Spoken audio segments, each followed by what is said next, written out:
Matagal na panahon na tayo hindi nakapag-camping.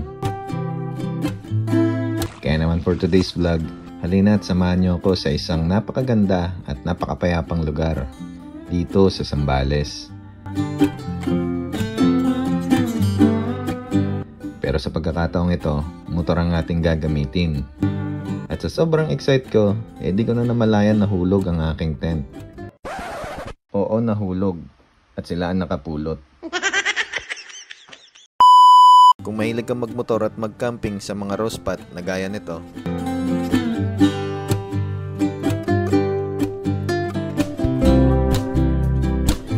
tara, kunin mo na ang tent mo. Camping tayo.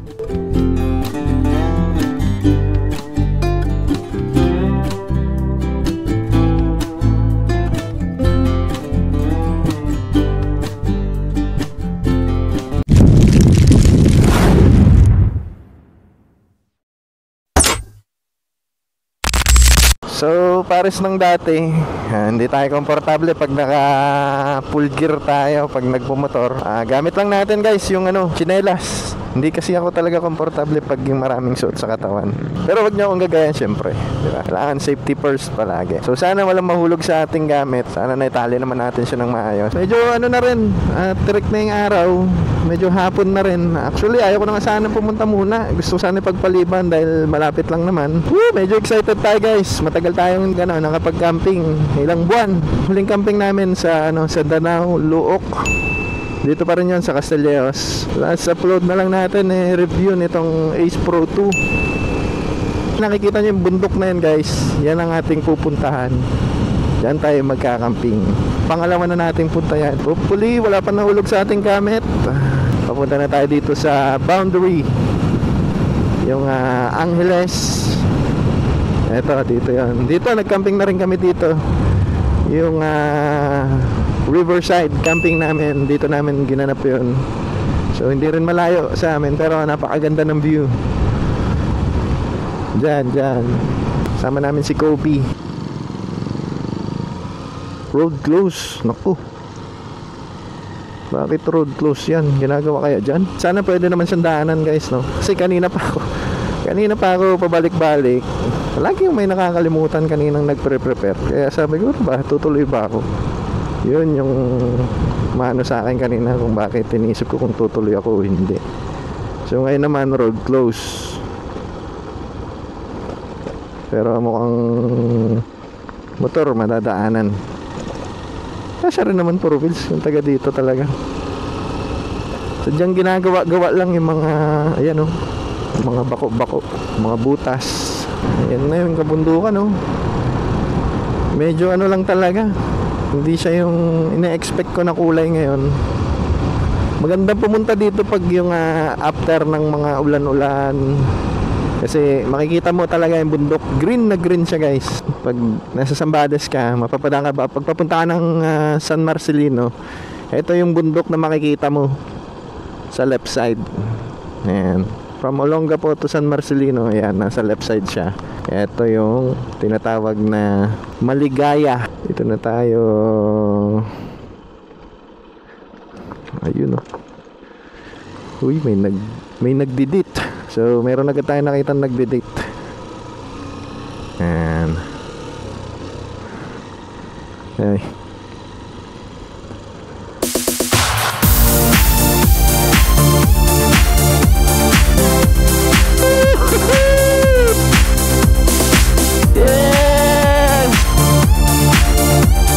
Dito na nga, sa sobrang tuwa ko, hindi ko na napansin na nahulog na pala ang aking tent. Hindi ko alam kung dito tayo pwesto para kitang-kita mo yung kabundukan. Ayan. Uy, ayan na nga ba sinasabi natin guys. May mga nagpicnic. Ayan, sakit ng Pilipino. Ayan, pag magandang lugar. Ayan, kalat. Hindi naman lahat. Talagang hindi ako magsasawang balikan ang lugar na ito. May option tayo. Pwede tayong mag-stay dito or pwede rin tayong pumunta doon. Mas malapit tayo kasi mayroong ilog dyan Naku, mayroong naka-tricycle. Kulong-kulong. At mukhang nangahoy. Sana may makita pa akong kahoy mamaya. Since andito na rin lang tayo, tara, puntahan na rin natin doon sa baba. Gusto ko sanang kunin yung mga kahoy na yun, pero baka meron namang kahoy doon. Doon na lang tayo magtitingin. Yung 1 year na yata simula nung huling punta namin dito. Ayan na. Oh, wow, wow, wow, wow.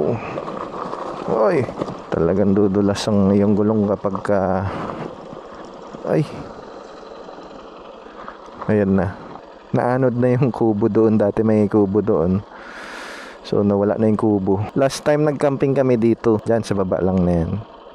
Kasi iba to pag talagang kalakasan ng ulan, wala talaga matitira yan. Hanggang dito yung tubig. Kaya pala yung mga nakulong na tubig dyan nun, nakapasok tas naipon. So ngayon merong spot dito, medyo malilim, pero mas gusto ko tabi tayo ng ilog. Last time kulong-kulong, nahirapan si kulong-kulong. Siguro naman itong ating motor di mahirapan dito. Kaya sige, baba na natin. Mukhang matigas naman tong lupa, hindi tayo malulubot dito. Ay, sana. Di pa rin sigurado. Uy, sabi mo ayan na Di pala malulubot daan-daan lang. Kaya yan siyempre. Ito na tayo.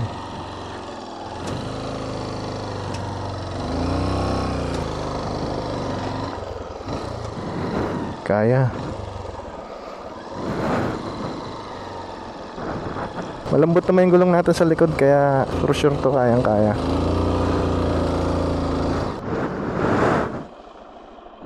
O diba?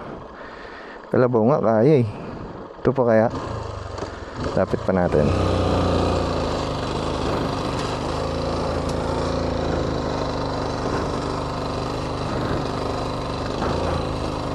Yan. Meron palang mas maganda dun Dito na tayo. Yan. Uy, baba na tayo guys.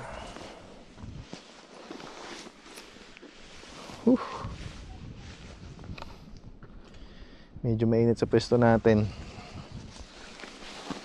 Ay, pero ayos lang. At least nakalapit tayo ngayon. Ito tubig natin.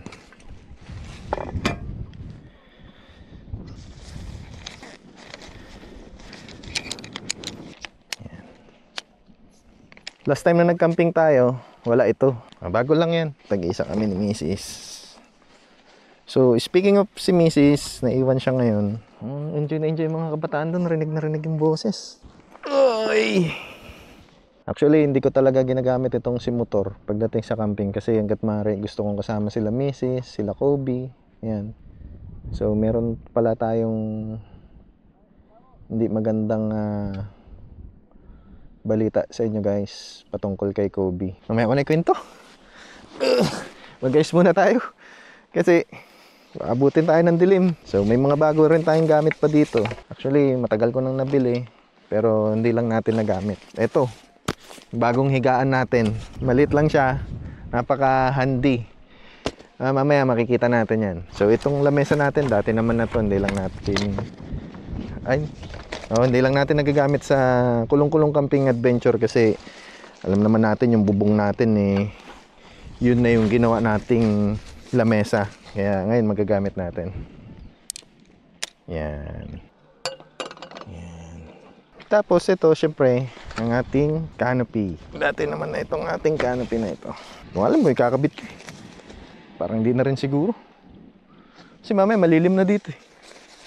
Tsaka parang gusto ko rin i-enjoy yung ating araw.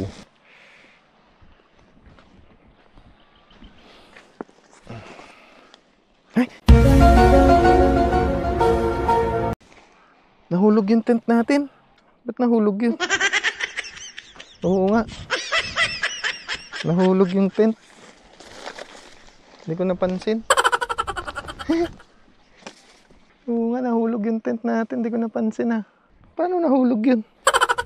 Ito hindi nahulog. Yan din nandito yun bantay. Sayang naman. First time lang sana natin gagamitin yun Well anyway, hayaan na natin. Hindi naman din natin alam kung Saan nahulog yun? Malamang may nakapulot na. Okay, so balik na tayo dito guys. So nakita na natin kung nasaan yung tent natin. Pinaliparan ko ng drone para ma-aware sila na maaaring yung nagpapalipad ng drone ng may-ari. Pero pinulot. Kumaway lang. Hindi na nila, ewan ko. Well, ano ko na yan, giveaway. Okay, sige. Sa inyo na yan guys. So ito, gaya ng dati, ito ang ating lutuan. So ano ba iluluto natin ngayon guys? Luto tayo ng kanin. Okay, may baon tayong kanin. May dala akong pamingwit. Pero kailangan ng kahoy para pang bingwit natin. Pero hindi natin sigurado may mabibingwit tayo. Kaya nagdala na tayo ng extra sardinas. Just in case wala tayong mahuli. Yan, sardinas ang ating kakainin. Yan. So ngayon, latag muna din tayo nito. Since nawala ang ating tent. Okay, ayun. Nasa mabuting kamay na siya. Meron nga pala tayong bagong kalan. Shout out tayo kay Winverse 08 Mix Family Vlog. Dahil pinadalan tayo ng ating kalan. So ito, di pa natin nabubuksan. Di ba? Ito, ganito yung itsura niya. Yan, ganyan yung itsura niya.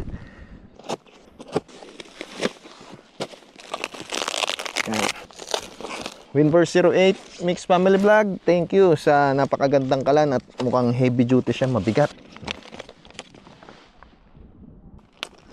Okay. Mayroon siyang guantes. Huwag tayong magkakalat, siyempre. Kunin natin ang ating basura. Yan. Makakapal yung bakal, yung plate niya. Kakapal siya guys. Heavy duty. Sana meron pwede siyang pag-ihawan to, no? Okay. So ito yung base. Hindi na natin guys nilagay yung ating canopy. Enjoy na lang natin yung init. Makapal. Tibay. Ayan.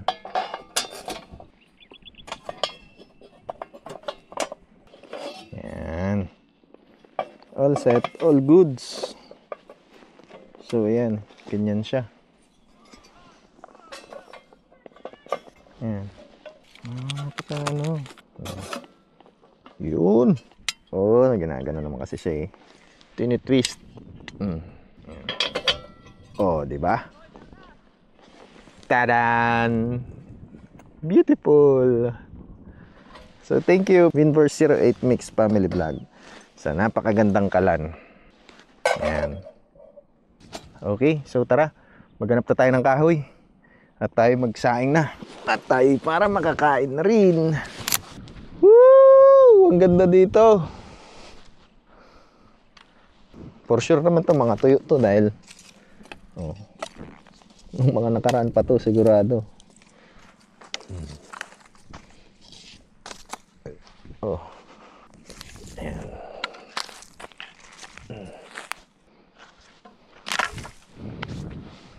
May mga kahoy-kahoy na maliliit. Pwede nating magamit.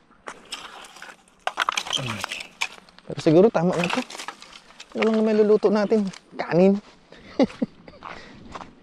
Ay grabe, ang ganda no. Ang ganda no. Yun sa mga nag-aabang ng mga bagong vlog namin. Sorry kasi na-fail ko kayo. Dahil din kasi sa hindi magandang pangyayari, ganun. Nangyari kasi kay doon tayo kay Kobe. Yung aso kong yun, minahal ko talaga, parang minahal namin ni Mrs. na parang tunay na anak, ganun. Buddy, ganun. Yung lagi kasama kahit saan, pumunta, ganun. Actually, napakatagal ko talagang nag-recover sa pagkawala niya. Oh, guys. Nawala na si Kobe. Alam niyo naman kung gaano namin siya kung paanong samahan ng meron kami. Lalo sa akin kasi talagang buddy ko yun si Kobe. Kahit saan kami magpunta, talagang kasama siya. May mga times kasi hindi ko talaga siya may isama sa lakad namin. Hindi kasi sa lahat ng pagkakataon may sasama mo siya. May mga lugar na not allowed. Hanggang sa naiwan namin siya. Pinalaga namin siya kay nanay ko. Dahil hindi nga namin siya masama. Siguro ilang weeks din. May mga nangyari kasing hindi inaasahan. Kaya hindi namin maharap na may sama siya kung saan kami nando doon. Sa CCTV mo lang siya makikita. May time na titignan mo siya, yung alam mo yun, pag narinig niya yung motor, lalo to, yung sabik na sabik, yung talagang gusto niyang sumama. Imagine mo ilang kilometers, 4 to 5 kilometers yung layo ng bahay namin doon sa mother namin. Tumakas yun. Umuwi siya doon. Sa CCTV ko na lang nakita, kakahanap sa amin. Alam mo yun, yung mga ganong aso na napamahal sa'yo, tapos walang ibang, yung parang wala na silang ibang inisip kung hindi makasama lang kayo. Yung alam mo yun, kasi sila 'di ba part of life natin. Pero sa kanila, ikaw yung buong istorya ng buhay nila. Kaya napakasakit sa akin na talagang nagdadrive ako, lilingon ako sa kulong-kulong, ando doon siyang nakatingin. Anytime na titingin kayo, lagi nakatingin sa yun. So ikaw yung apple of the eye talaga nila. I mean ako yung apple of the eye nila. Kaya napakasakit. Makikita mo siya na wala na. Tapos andun yung time na nagbibiyahe ako, mag-isa ako na yung iiyak ka na lang talaga.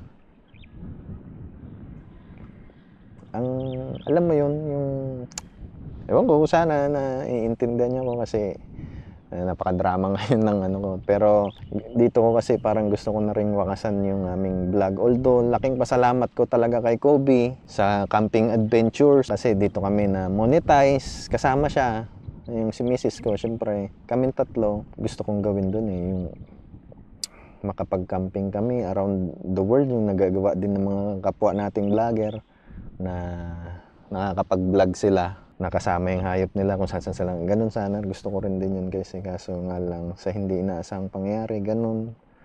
Masakit, pero Kobe, isa lang masasabi ko sa'yo, hindi kita makakalimutan. Mahal na mahal kitang aso ka. Kahit aso ka, hindi ka naging, yung utak mo parang hindi aso eh. Alam mo yun? Pakahirap talaga. Nasaan ka man ngayon, masaya ka na sana. Kasama mo na ang mga kapatid mo, mama mo, papa mo, kasi mga patay na rin sila. Wala natira sa lahi niya. Siya na yung pinakamatalino kong aso. Siya na yung pinakamatalino kong aso talaga na nakasama ko sa buong buhay ko. Yung kahit aspin lang siya, alam mo yun, parang ayoko na mag-alaga ng aso dahil sa kanya dahil sa pangyayaring yun. So, yung kinamatay niya pala, sa mga nagtataka kung ano bang kinamatay niya, nabigti siya dahil nakatali siya. Dahil sa kagustuhan niyang umuwi lagi sa amin. Nakawala siya, pero kasama yung tali niya. Hanggang malakas siya tumalon eh. Bakod, natatalon niya. Sumabit siya sa bakod.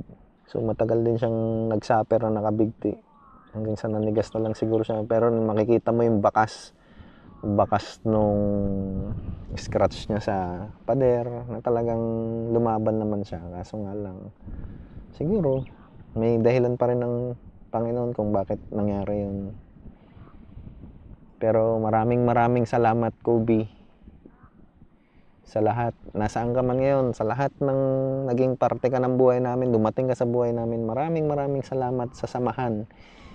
Iba ang samahan, guys, sa hayop. Iba talaga, lalo kung marunong yung hayop. Isang salita mo lang doon kasi talagang parang tao nga na nakakaintindi. So dito kasi, napili kong bumalik dito kasi dito yung unang row camping namin na nagsimula kaming yung watch hours, talagang na-meet namin dito. Dito yung simula talaga ng mga yun. Doon kami nag-camping. Tapos dito rin kami yung overnight kami dito. Pag nag-camping kami, pagdating namin, ikutin niya yung buong area. Tapos matutulog na yun ang matutulog. Pag pinakain mo na, tapos na kami, doon na siya gising ngayon. Babantayan ka na niya. Paikot yan. Talaga magbabantay siya. Kaya doon ka matutuwa. Kahit saan kami mag-camping, maparo camping yan or camping site talaga.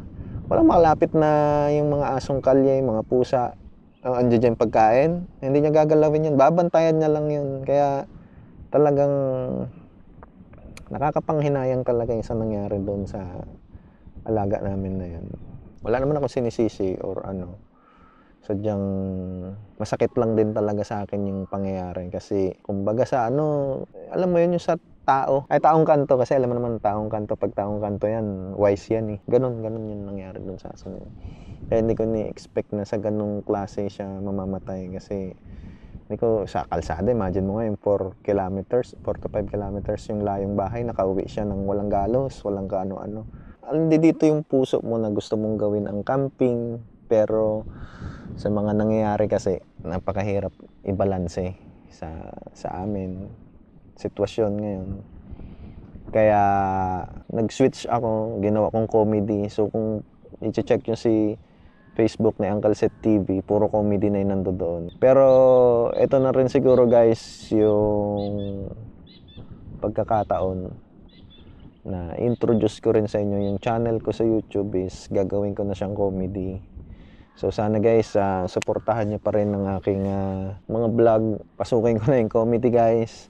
Mabaduyan man kayo, matawa kayo kasi gusto ko rin makapagbigay ng kasiyahan, makabawas man lang ng stress sa mga tao, makakapanood ng mga video namin. So may pagkakataon pala si Kobe, one time na isama namin yan sa isang vlog namin. So mapapanood nyo rin doon yun. Yun na yung last na naisama siya sa mga vlog. Sa mga nag-abang kay Kobe, sa mga nanood kay Kobe, maraming salamat sa inyo guys. Maraming salamat talaga. At humihingi din ako ng paumanhin sa nangyari kay Kobe. Wala namang may kagustuhan kung ano man yung nangyari sa kanya. So naparami na yung kwento ko. Pasensya na kayo. Balik na tayo dito sa ating iluluto na kanin. Sa lagay na to mukhang abutin ako ng gabi dito kasi mas maano na yung dilim kaysa sa liwanag.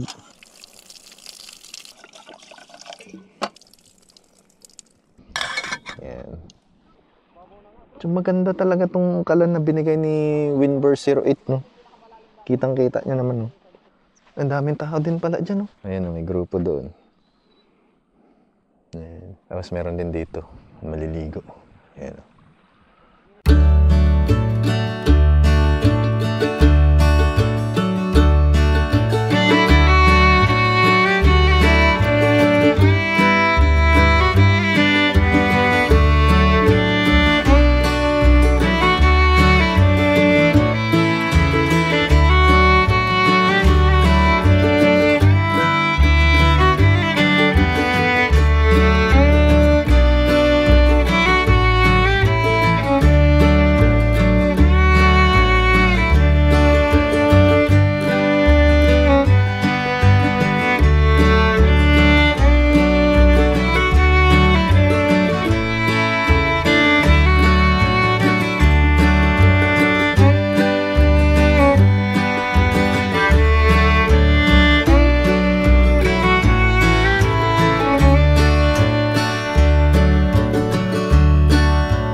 Tapos meron tayong nakitang mga pamilya dito na gusto rin sana mag-camping. So syempre, gaya ng kwento ko kanina, nakakaalang nga naman kasi. Maliban na lang kung marami talaga kayo. Yun. Parang kampante ka rin kahit papaano. So tayo, solo natin ngayon dito. Ay, mamaya uwi na rin tayo. Yung ko lang kasi talaga dito, purpose ko yun. Parang pinaka-closure talaga ng ating pagka-camping. Kasi gusto ko nang pasukan ng comedy yung ating vlog.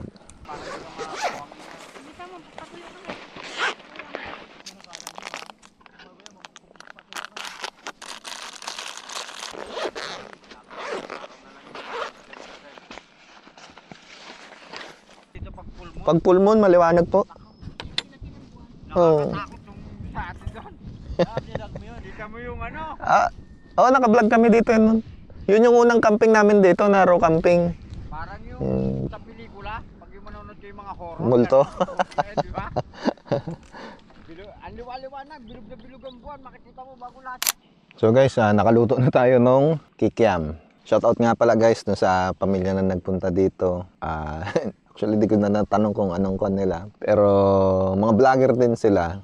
So, i-message daw ako kung para makita ko rin kung anong page nila. At makapag-follow din tayo. Makapag-subscribe. Yun. Gusto rin nila mag-camping dito. Sabi ko, maganda dito kasi maganda. Mag-iingat lang talaga kasi as in raw talaga tong lugar. Hindi mo alam kung gaano ka-safe.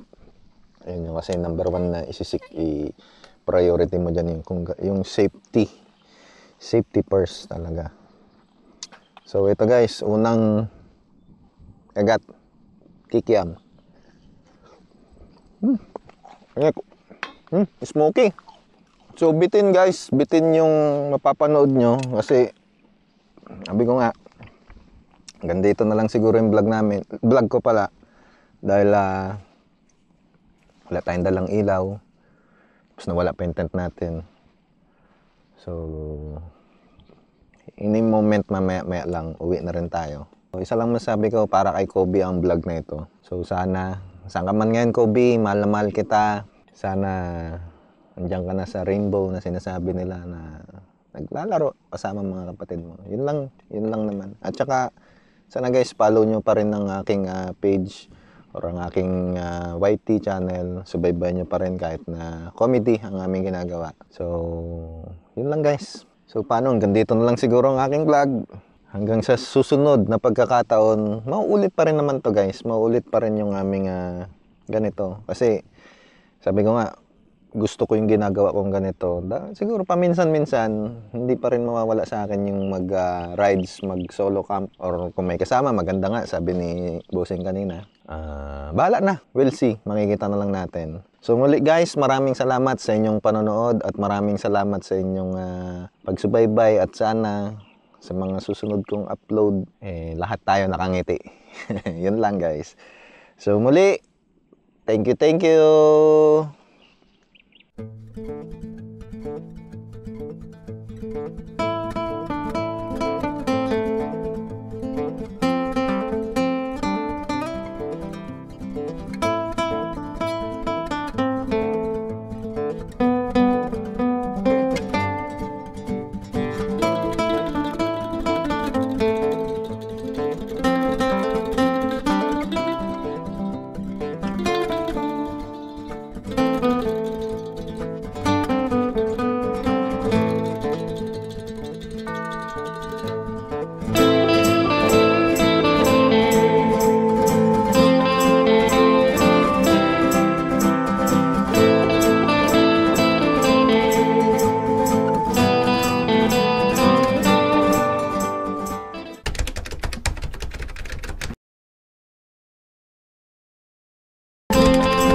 tayo.